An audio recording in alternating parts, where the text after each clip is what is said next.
Assalamu alaikum wa rahmatullahi wa barakatuh. Nahmaduhu wa nusalli ala rasulihil kareem, amma ba'd, fa'auzu billahi minash shaitanir rajeem, bismillahir rahmanir rahim. Rabbi shrah li sadri wa yassir li amri wahlul 'uqdatam min lisani yafqahu qawli. We have taken it as a series and we have talked about haya and modesty from various aspects. And in our last session, we got many questions related to how you're hooked to a relationship and you're not able to get off it. So today I'm going to be covering many concepts in a very short period of time on how we can understand it as an addictive process. When we understand what are the places and what are the ways in which we can safeguard ourselves, and if we are stuck in any such relationship, how we can again do something about it. Remember this hadith when once Rasulullah was standing over one of the high buildings of Medina, and then he said to the people, "Do you see what I see?" And they said no. So the Prophet ﷺ said, "I see afflictions falling among your houses as raindrops fall." Now this is a very interesting phenomenon. When we look at rain, when we look at drizzle, we don't think of a fitna coming our way. We always associate drizzle, rain with long drive, with pakora, samosa, coffee, brownies, chocolate, cake, something fun. Many times when the afflictions they come in our way, they come in such a beautiful manner that we are not even able to identify the severity or the gravity of the issue. We are not able to take the warning that might be coming with it. Another hadith from the times of the fitnas, Rasulullah ﷺ said, "There will come after me a tribulation like the dark of the night, in which a man will awaken as a believer and enter evening as an unbeliever, or awaken as an unbeliever and enter evening as a believer." Again, I associate this a lot with this love addictive process, because you're always moving from one thing to another and you're like, should I be engaged in a certain relationship or should I let go of this relationship? And you're again badly stuck in a situation where you are feeling guilty. You don't know where to go for the solution.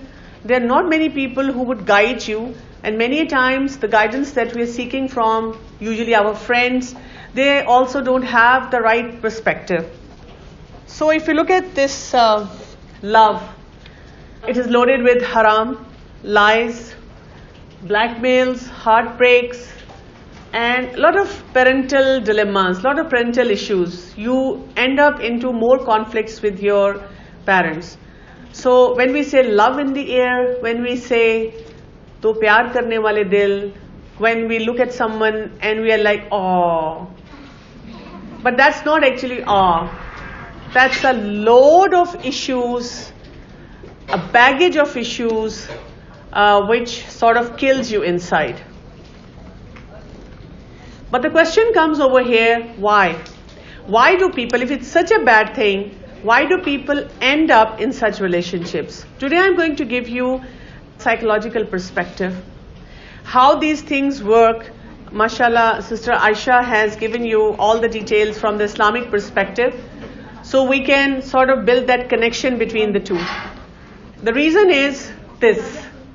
We are always looking for a mood-changing experience. Whenever we are upset about something, we are not happy, something right is not happening in our life, we want to have a better experience. And then we have a tragedy over here. Somehow people have told us, Zindagi phoolon ki sage hai. Life is bed of roses. This is the concept, again, we are getting from media. We are raised this way, and especially when you're young, you're always thrill seeker. You want to have fun and enjoyment all the time in your life. But the reality is not like this. The reality is, as described in Surah Al-Baqarah, verse number 154, Allah subhanahu wa ta'ala told us, وَلَنَبْلُوَنَّكُمْ بِشَيْءٍ مِّنَ الْخَوْفِ وَالْجُوعِ وَنَقْصٍ مِّنَ الْأَمْوَالِ وَالْأَنفُسِ وَالثَّمَرَاتِ وَبَشِّرِ الصَّابِرِينَ. We will definitely be tested with all these afflictions, and we will surely test you with something of fear and hunger and loss of wealth and lives and fruit. but give glad tidings to the ones who do sabr. And that is why we have been told to be very, very particular about our emotions. So basically we are going through loads of emotions every day. Sometimes we are happy, sometimes we are sad, sometimes we have inner struggles, we have outer conflicts, and then we are going through different phases of life. When we are very young, we are obviously dependent on our parents, and our thought process is also limited.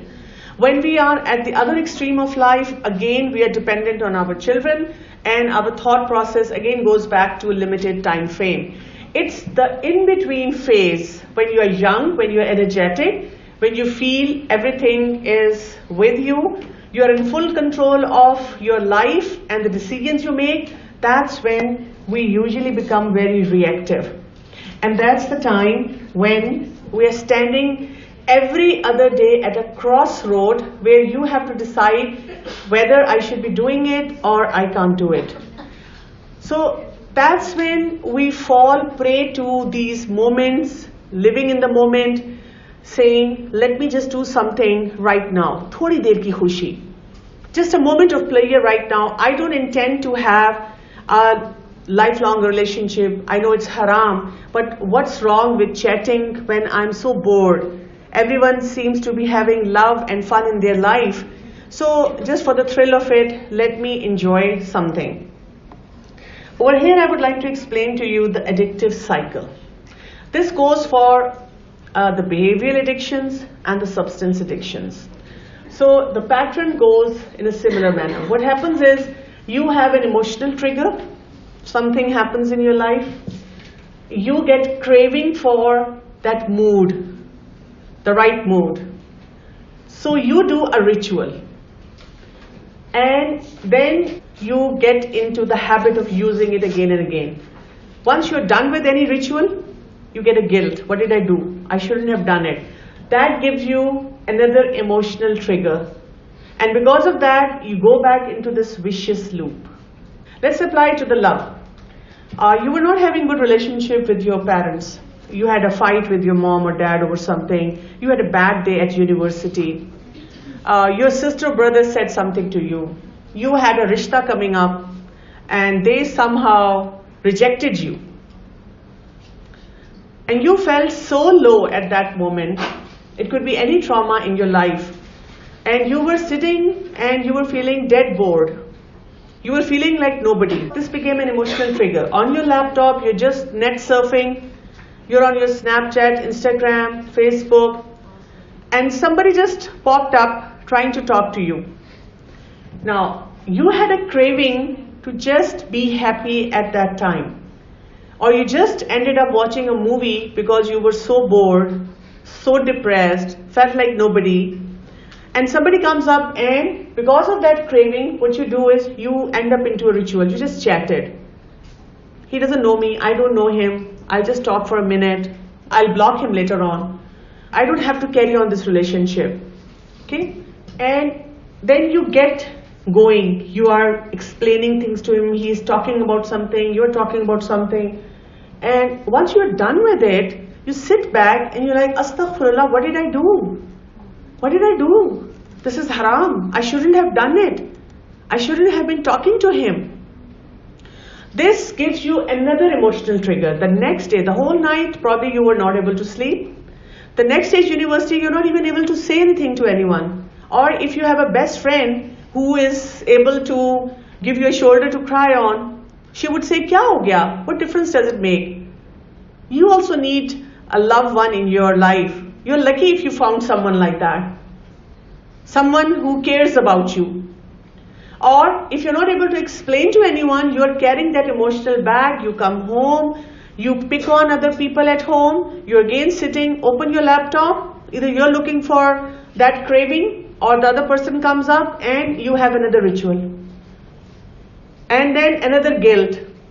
Many a times, in fact most of the times when I've seen girls in relationship and when they come to me with issue, they're not happy, they're not like, yes, I have a relationship and I'm at the top of the world. No, they are depressed about one thing or the other and they're carrying a heavy load of guilt. They're like, I love him, I can't stay without him, but at the very same time, I know it's haram. Or I know my parents won't approve of it, I'm already engaged to a cousin. Or we have a caste difference. Or we have a social setup difference. Or he is going to marry, his mother has already had him engaged to someone else. And I thought we were just friends. I thought we were just talking to each other. Now I'm in a mess and I don't know what to do. So this is the cycle.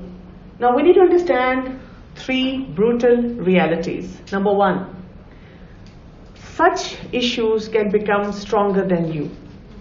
Many times we feel it's in my control, but it's not. Second reality is, it's not just about your life. Okay? Your family is going to be affected by that. And your parents, your brother, sister, your larger family, even Muslim Ummah is going to be affected by you. And later on when you get married, your husband and even your children and the generations to come sometimes suffer because of the decisions you take. And third reality is, addictions, it could be in any form, they destroy your dreams. Sometimes you want to be a high achiever. People go so low in academics. People land in depression. People give up on their dreams. So you have to be very, very cautious from all these aspects.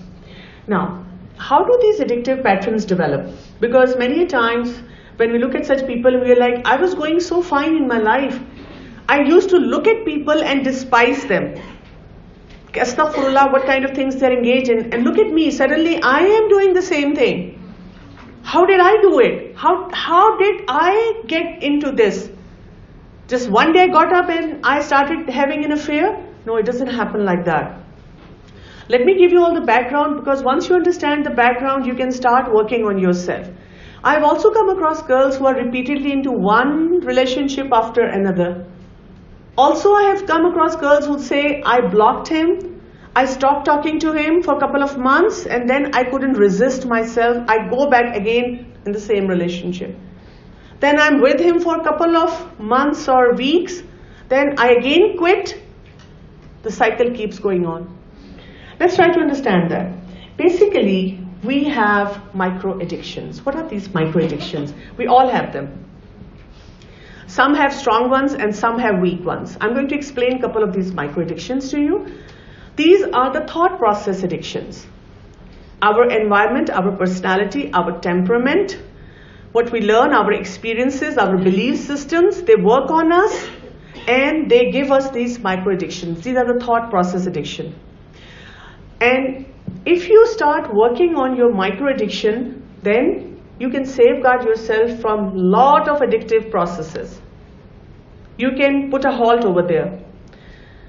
But since usually we are not aware of them or we don't even think about them. So there is a person who has definitely, or we all have micro addiction. So the micro addiction is not addressed in time. And ultimately it starts showing in the behavior. So you have behavior addiction. You know this OCD, obsessive compulsive disorder, behavioral addiction, like people are workaholics, people are into shopping, or they are hooked to net or screen addiction and all these. These are the behavioral addiction that you ultimately see. People are angry, aggressive, abusive. These are all the addictions that are there in the behavior. And if, again, nobody works on their behavior, ultimately comes in the substance addictions. Because then the process is going from stage 1 to stage 4 cancer. What does that mean? That means let's start working on our micro addiction. If you don't work on your thought process, in your micro addiction, on your behavior addiction, then you won't be able to stop yourself. Love and affairs and such relationships are part of the behavioral addiction. Now, what are these micro addiction? Different people have defined them in different ways. I have, from where I studied, I have 7 of them. These are basically negative thoughts of one category or another. We all do that, but if we do it in a reasonable manner and then we sort of counsel ourselves and we move on to positivity, then we settle down. But if you are constantly living with these micro addictions, then there are chances of you landing into behavioral addictions. It increases. Let me explain to you a little bit about these micro addictions. One of them is rumination. What is rumination? In Urdu we call it jugali. Chewing something, like when you have bubble, when you're chewing on your bubble, what are you doing? Repeatedly you're just chewing. So it's a thought that you're chewing whole day. Let's say you were irritable in the morning, something happened between you and your parents or with a sibling. You got up in the morning and you're like, Meri kismat kharab. I hate myself. My brother always does that. My mom, she's so irritating. And you come to university, you're not actually talking about it in front with anyone, but you are constantly chewing in that thought. You are studying, you're chewing that thought. You are in cafeteria, chewing that thought. Somebody comes up and says, my mom got me this dress.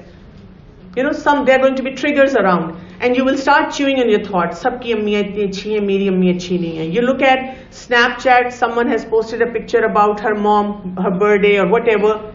You again chewing this thought. So the whole day when you are sort of living with nurturing that thought, that is going to take you towards an addictive behavior. Second is experiential avoidance, in which you have bad communication skills and you avoid that experience. You can't face a certain person in your family. Sometimes, like I have seen girls who don't have relationship with their parents. So they land into this experiential avoidance. They can't communicate properly with them. Every time they want to communicate, it ends up into an ugly conversation. So they say, let me not even talk to them. Let me say I'm not even hungry. I'll take my food in my room. I'll pretend I'm sleeping. And obviously, when you're avoiding experiences, you're carrying a heavy load. And one day someone comes up to you and says, I love you, I care about you. That gives you a very soothing feeling. So you end up into those relationships. Then comes the short-term focus. You say, abhi kar lo. If someone comes up to you and says, by third semester we don't do that, we'll be in trouble. And you think in your mind, is she crazy? We're in the first semester. And she's thinking about third semester. Is she crazy? She wants me to go for Hajj and Umrah right now. I'm so young for that. Let me enjoy my life and then I'll start thinking about it. Short-term focus, live in the moment. So for everything you're like, abhi to ye kar lo, then we'll think about it later. They are the one who are prone to the behavioral addiction. Then hostility and aggression. You by nature or temperament are a very hostile person. You can't tolerate people around you. You're bugged by everyone at home. Irritability starts building up inside you for small petty things. Next is emotional masking. You can't express yourself. I don't like this. Express yourself in a healthy manner. You feel like crying and somebody comes up to you and asks you, are you okay? You look sad and you're like, no, nothing is wrong with me.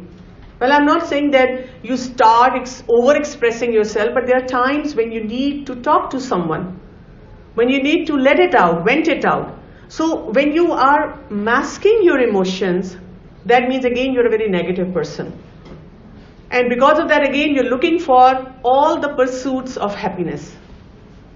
Number 6 is negative appraisal. Negative appraisal is, for example, we're sitting in this room and we say it's nice room, but you will look at probably one tiny spot and say, oh, ye to yahan ye bhi theek nahi hai. Many times parents do that. You have done everything for them at home, or you achieved a good GPA, but they looked at their subjective scores and they tell you, isme number kyun nahi aaye? When you've dressed up and somebody comes up to you, that is negative appraisal. And they say, ye ek button kyun aise yahan hai? They pick on one thing and they miss out the rest of the goodness in everything. That's what we also do. When we go home, our parents are serving us food and mom lays out the whole table. This will happen in Ramadan. Everything is there on the table and we'll be like, why don't I have so-and-so chutney or this kind of juice? When everything else is there. That is negative appraisal. Then we are loaded with ingratitude. Then we have response persistence. In this, what we're trying to do is, we are trying to solve one problem using same technique over and over again We're not getting the result, but every time we use the same technique. We don't have an idea how to problem solve.